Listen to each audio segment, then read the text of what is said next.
Hello friends, welcome to channel. இன்னைக்கு Tamil Nadu engineering அட்மிஷனில் previous year cut off தான் வந்து பார்க்க போகிறோம். இந்த வருஷம் கட் ஆஃப் எந்த மாதிரி இருக்கும், எந்தெந்த கட் ஆஃப்க்குலாம் எந்தெந்த காலேஜஸ் வந்து கிடைக்கும் அப்படிங்கிறத பற்றி பார்த்துட்ருக்கோம். ஸோ அந்த வகையில் இன்றைக்கி Bannari Amman institute of technology, இது வந்து சக்தி பவானியில் இருக்குது. டிஸ்ட்ரிக் வந்து ஈரோடு டிஸ்ட்ரிக்டில். இது ஒரு அட்டானமஸ் இன்ஸ்டியூஷனு. ஸோ ரொம்ப வருஷமாக இருக்குது. ஸோ இந்த இன்ஸ்டியூஷன் பார்த்திங்க அப்படின்னா நிறையா இண்டஸ்ட்ரியல் சப்போர்ட் வந்து இருக்குது. ரெண்டாவது வந்து பார்த்திங்கன்னா Sakthi group of companies, so Bannari Amman sugars, இந்த மாதிரி வந்து நிறைய இண்டஸ்ட்ரி வச்சுருக்காங்க. ஸோ அந்த இண்டஸ்ட்ரியில் நம்ம ட்ரைனிங் வந்து எடுத்துக்க முடியும். ஸோ கேம்பஸ் வந்து ரொம்ப பெரிய கேம்பஸ்ஸு, நிறையா பேர் வந்து இங்கே படிக்கிறாங்க. ஸோ இங்கே வந்து மெயினாக ஃபீஸ் வந்து கொஞ்சம் அதிகமாக இருக்கும். அதே மாதிரி லஞ்ச் வந்து அவங்களே வந்து ப்ரொவைட் பண்ணிடுவாங்க. பட் அதுக்கு தனியாக நம்ம ஃபீஸ் கட்ட வேண்டியது வரும். படிக்கிற விஷயத்தில் ரொம்ப சூப்பரான காலேஜ் தான். பட் வந்து ஃபீஸ் வந்து கொஞ்சம் எக்ஸ்ட்ரா வாங்குவாங்க. நம்ம ஃபீஸ் கட்டுறதுக்கு அஃபோர்டபுளாக இருக்குது அப்படிங்கிற பட்சத்தில் இதை சாய்ஸ் ஃபில்லிங்கில் இந்த காலேஜ் வந்து கண்டிப்பாக போடலாம். ப்ரைவேட் இன்ஜினியரிங் காலேஜில் இது வந்து one of the most important engineering காலேஜ்னு சொல்லலாம். ஸோ இதில் பண்ணாரி அம்மனில் வந்து ஃபஸ்ட்டு வந்து A I D S, artificial intelligence and data science. So இது வந்து ஓசி 183.5 கிடச்சிருக்கு. பிசி வந்து 181க்கு கிடைக்கும். எம்பிசி வந்து 175.5க்கும், எஸ்சிக்கு வந்து 132க்கும் வந்து கிடச்சிருக்கு. நெக்ஸ்ட் வந்து அக்ரிகல்ச்சர் இன்ஜினியரிங் வந்து பெருசாக வந்து இதில் வந்து யாரும் எடுக்கிறதில்ல. ஸோ மெயினாக வந்து agriculture engineering Tamil Nadu agriculture universities கீழே இருக்கிற காலேஜஸில் தான் வந்து எடுக்கிறாங்க. ஸோ இதில் வந்து பார்த்திங்கன்னா 160 ஓசி வந்து ஃபில் ஆகிருக்கு. பிசி வந்து 160க்கும், எம்பிசி வந்து 147க்கே வந்து கிடச்சிருக்கு. எஸ்சியெலாம் வந்து ஃபில்லே ஆகலை. நெக்ஸ்ட்டு வந்து artificial intelligence and machine learning, AIML. So இது வந்து ஒரு 180 ரேஞ்சில் வந்து ஃபில் ஆகிருக்கு.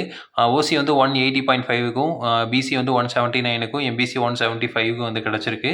எஸ்சி வந்து 131க்கே வந்து கிடச்சிருக்கு. நெக்ஸ்ட் வந்து பயோடெக்னாலஜி. ஸோ பயோடெக்னாலஜி வந்து ஓசி வந்து 173க்கு வந்து கிடச்சிருக்கு. பிசி 165 கிடச்சிருக்கு. நெக்ஸ்ட்டு எம்பிசி வந்து 153க்கும், எஸ்சி வந்து 107க்கும் வந்து கிடச்சிருக்கு. ஸோ மெயினாக வந்து காலேஜ் வந்து இப்போது வந்து காசு வந்து ரொம்ப அதிகமாக ஃபீஸ் வாங்குறாங்க அப்படிங்கிறதுனால, முன்னையெல்லாம் வந்து ரொம்ப பீக்கில் இருந்த காலேஜ் இப்போ வந்து காலேஜ் வந்து ரொம்ப வந்து டவுனில் தான் இருக்குது. நெக்ஸ்ட் வந்து computer science and business system அப்படின்னு ஒரு கோர்ஸ் வச்சுருக்காங்க. அது வந்து ஓசி வந்து 181 கிடச்சிருக்கு. பிசி வந்து 179க்கும், எம்பிசி வந்து 175.5 கிடச்சிருக்கு. எஸ்சிக்கு வந்து 135க்கு வந்து கிடச்சிருக்கு. நெக்ஸ்ட் வந்து கம்ப்யூட்டர் சயின்ஸ் இன்ஜினியரிங். ஸோ இதுவும் வந்து பார்த்திங்கன்னா 190 ரேஞ்சில் 187 இருக்கிறவங்களுக்கே வந்து கிடச்சிருக்கு. பிசி வந்து 184க்கும், எம்பிசி 182.5 கிடச்சிருக்கு. எஸ்சி வந்து 142க்கே வந்து கிடச்சிருக்கு. நெக்ஸ்ட் வந்து இசிஇ. ஸோ இசிஇ பார்த்திங்கன்னா 184 ஓசி கிடச்சிருக்கு. பிசி வந்து 181.5க்கும், எஸ்சிக்கு வந்து 136க்கு கூட வந்து கிடச்சிருக்கு. ஸோ நெக்ஸ்ட் வந்து ட்ரிபிள்இ. ஸோ ஓசி வந்து 179 கிடச்சிருக்கு. பிசி வந்து 176.5க்கும், இதே வந்து எம்பிசி 167க்கு கிடச்சிருக்கு. எஸ்சிக்கு வந்து 128க்கே வந்து கிடச்சிருக்கு. நெக்ஸ்ட்டு வந்து இஎன்ஐ. ஸோ இஎன்ஐ எடுத்துக்கிட்டிங்க அப்படின்னா 175க்கு வந்து ஓசி கிடச்சிருக்கு. பிசி வந்து 174க்கும், எம்பிசி 166க்கும் வந்து கிடச்சிருக்கு. எஸ்சி வந்து 118 கிடச்சிருக்கு. நெக்ஸ்ட் வந்து இன்ஃபர்மேஷன் டெக்னாலஜி. ஓசி 184, பிசி வந்து 182, எம்பிசி 176, எஸ்சி வந்து 135க்கு வந்து கிடச்சிருக்கு. Next mechanical engineering.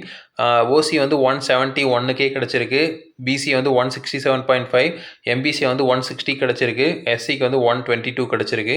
நெக்ஸ்ட் வந்து மெக்கட்ரானிக்ஸ். 173 ஓசிக்கும், பிசி வந்து 170, எம்பிசி 165 அண்டு எஸ்சி வந்து 113க்கு வந்து கிடச்சிருக்கு. ஸோ இது வந்து பார்த்திங்க அப்படின்னா ரொம்ப கம்மியான கட் ஆஃப் தான். ஸோ இந்த காலேஜ் வந்து முன்ன வந்து ரொம்ப பீக்கில் இருந்தது. ஸோ நீங்கள் ஒரு 180, 190 அந்த ரேஞ்ச் வாங்கினீங்கன்னா தான் பண்ணாரி அம்மனில் சீட் கிடைக்குங்கிற ரேஞ்சில் இருந்தது. இப்போ வந்து கொஞ்சம் டவுன் ஆகிருக்கு. ஸோ நீங்கள் சாய்ஸ் லாக்கில் வந்து இந்த காலேஜ் கொடுக்குறீங்க அப்படின்னா நேரில் போய் விசாரிச்சுட்டு அந்த கோர்ஸை பற்றி தெரிஞ்சுக்கிட்டு அதுக்கப்புறம் கொடுங்க. ரெண்டாவது பார்த்தீங்கன்னா ஃபீஸ் வந்து கண்டிப்பாக அதிகம். மற்ற ப்ரைவேட் காலேஜ் கம்பேர் பண்ணுறப்போ ஃபீஸ் வந்து இங்கே வந்து அதிகமாக தான் இருக்குது. ஸோ ஃபஸ்ட்லேருந்தே வந்து அதிகமாக தான் வாங்குறாங்க. லஞ்ச் வந்து கண்டிப்பாக அவங்க அங்கே தான் வந்து சாப்பிட்டாகணும். லஞ்சுக்கு வந்து நம்ம தனியாக ஃபீஸும் வந்து கட்டி தான் ஆகணும். ஸோ இதெல்லாமே வந்து விசாரிச்சுட்டு அதுக்கப்புறம் வந்து சாய்ஸ் லாக் பண்ணுங்கள். ஸோ இதே மாதிரி இன்ஃபர்மேஷன் உங்களுக்கு தொடர்ந்து வேணும் அப்படின்னு எங்கள் சேனல் சப்ஸ்கிரைப் பண்ணுங்கள். தேங்க்யூ.